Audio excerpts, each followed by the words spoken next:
क्या पीछे नहीं बुलाया? तो सामने कुआं है, मंदिर के बाहर एक कुआं है, उसे अपनी बंसी से प्रकट किया, उसमें विराजमान हुए। तो सभी तीर्थों ने अपना रूप करके भगवान को स्नान कराया। जब भगवान की शुद्धि हुई थी तो इस कुएं में सभी तीर्थों का जल है। जब कभी भी सोमवती अमावस्या होती है तो उस दिन इस कुएं का जल सफेद हो जाता है। जिन माता बहनों की संतान नहीं होती हो, गर्भ खंडित हो जाते हो, तो वो यहाँ आकर इस कुएं पे स्नान करें, इस मंदिर में मनोकामना बोले तो उन्हें संतान की प्राप्ति होती है। दूसरी लीला है राधा कृष्ण के विवाह की, जो बहुत से भक्तों को नहीं पता। अरे शांत हो जाइए, शांत हो जाओ प्लीज, शांत हो। तो बहुत से भक्तों को नहीं पता कि राधा कृष्ण की शादी हुई है। पता इसलिए नहीं क्योंकि ज्यादातर भक्त भागवत सुनते हैं और भागवत में इसके बारे में कोई जानकारी नहीं आती। हमारे 18 पुराण है, उनमें से एक आता है ब्रह्म वैवर्त पुराण। उसमें दिया हुआ है कि राधा कृष्ण की शादी इसी स्थान पर ब्रह्मा जी ने कराई थी।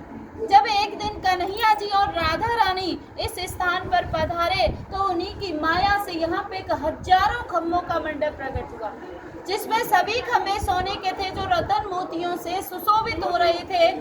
बीच में एक सिंहासन था, वह भी सोने का था, जिस पर चढ़ने के लिए 7 सीढ़ियां थी। तो राधा कृष्ण दोनों से सिंहासन पर विराजमान हुए।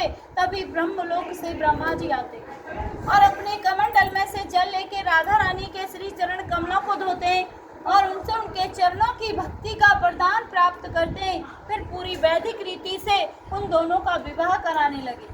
तो विवाह में जैसे ही वेद मंत्रों का उच्चारण शुरू किया तो उसकी ध्वनि आकाश में गूंजने लगी। ध्वनि सुन के सभी देवी देवता आ गए और देखकर बड़े प्रसन्न हुए कि आज तो ठाकुर जी का विवाह हो रहा है। पुष्प वर्षा करने लगे उनके ऊपर। विवाह में सारी रीतियां हुई थी, जैसे वेद मंत्रों की, हवन की, फेराओं की। तो लास्ट में विधि होती है मांग में सिंदूर भरने की। जब तक सिंदूर नहीं भरा जाता शादी मान्य नहीं होती है। तो आप यहाँ सभी ध्यान से दर्शन करना। यहाँ पे ठाकुर जी राधा रानी की मांग में सिंदूर भरते हुए, हाथ देखना ठाकुर जी का राधा रानी के सिर के ऊपर है, चुटकी बनी हुई है हाथ में इस तरीके से। ये पूरे विश्व का एक ही मंदिर है जो भगवान कैसे अद्भुत शादी के दर्शन यहाँ भांडीर वन में होते हैं।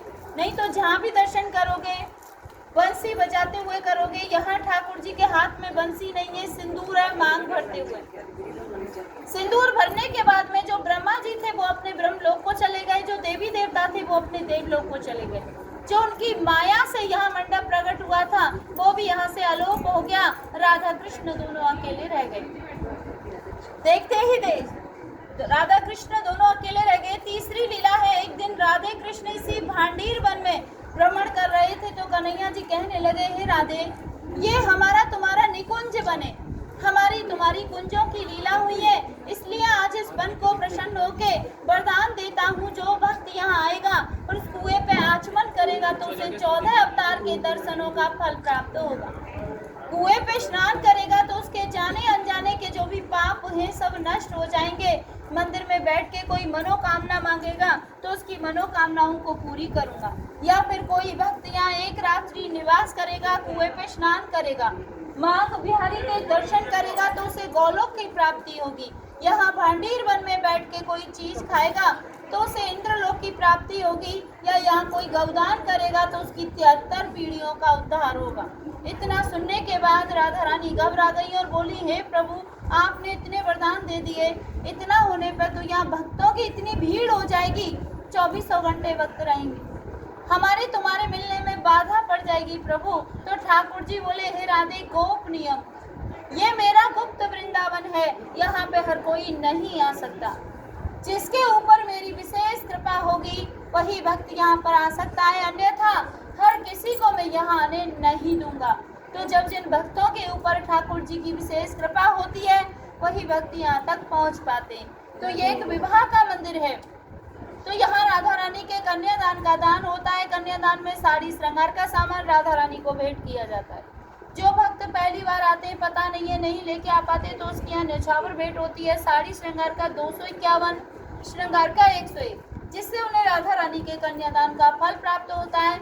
या कोई भक्त अपने नाम से ठाकुर जी की एक दिन की भोग सेवा करवाना चाहे तो यहाँ ठाकुर जी को पूरे दिन में 4 भोग लगते हैं। तो उसके 1100 रुपये तो उसका नाम गोत्र लिखते हैं डायरी में, फिर उसी के नाम से ठाकुर जी की पूरे दिन की भोग की सेवा होती है।